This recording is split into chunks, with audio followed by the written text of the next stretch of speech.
तो banks promote दी savings. तो बच्चों पहला पॉइंट, पहला रोल क्लियर हो गया। सेकंड रोल है कैपिटल फॉर्मेशन। अब सुनिए, कैपिटल फॉर्मेशन बड़ी इंपॉर्टेंट चीज है। An increase in the stock of capital goods from the available resources of a country. अब देखिए, किसी मुल्क के पास माशी जराए हैं, उसके पास मईशत के पास कुछ जराए हैं, और that is optimum use of resources. अब इसमें लैंड को हम शामिल नहीं करते हैं। लैंड के ऊपर जितनी डेवलपमेंट होगी, that is the capital formation. Capital formation क्या है? Increase in the stock of capital goods. मसलन लैंड थी, आपने वहां फैक्ट्री लगा दी, ये कैपिटल फॉर्मेशन है। लैंड थी, वहां पर आप लोगों ने कुछ कारोबारी जिंदगी को प्रमोट किया, तो इसका मतलब है वहां कोई फैक्ट्री लगा दी है, वहां पर कोई सड़क बना दी है, वहां पर आपने कोई जो है हाउसिंग सोसाइटीज बना दी हैं। ये हमारे मुल्क में क्या हो रही है? डेवलपमेंट्स हो रही हैं।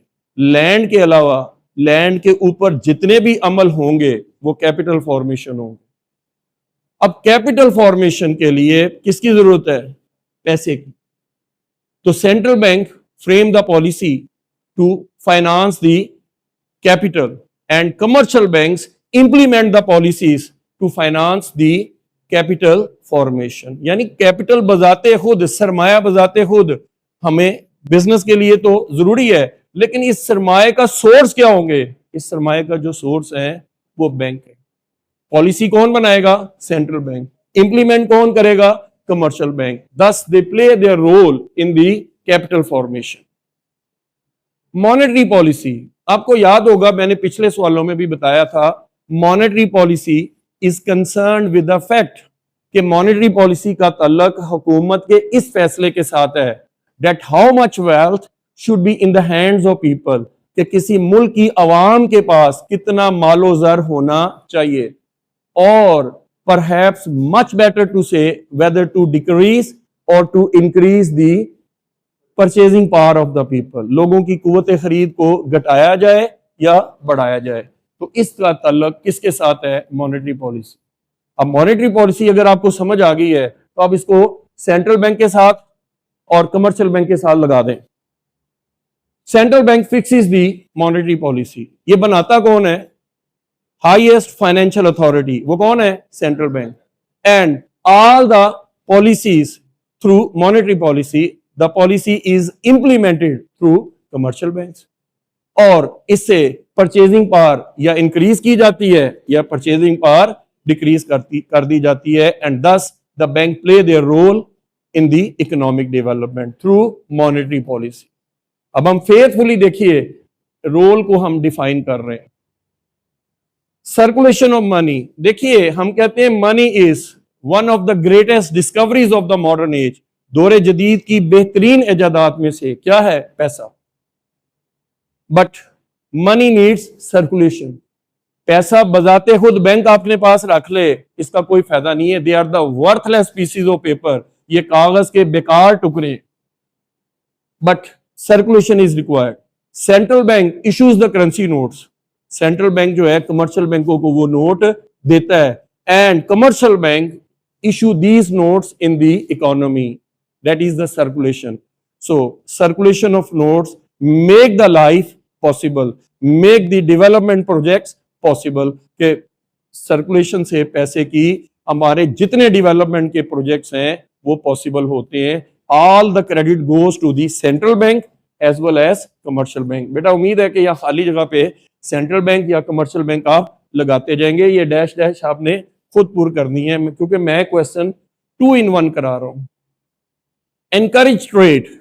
अब ट्रेड क्या है? Buying and selling activities, that is the trade. Industry क्या है? कि रॉ मटेरियल लेकर फिनिश गुड्स के अंदर कन्वर्ट करना, that is the industry. And both these trade and industry needs finance. इनको किसकी जरूरत है? फाइनेंस की जरूरत है और फंड्स की जरूरत है। तो central bank make the policies, central bank policy बनाता है टू फाइनेंस द इंडस्ट्री और to finance the trade, and all it is possible through banks. ये बैंकों के थ्रू हो सकता है। नेक्स्ट आ जाता है जी एग्रीकल्चर एंड इंडस्ट्रियल डेवलपमेंट।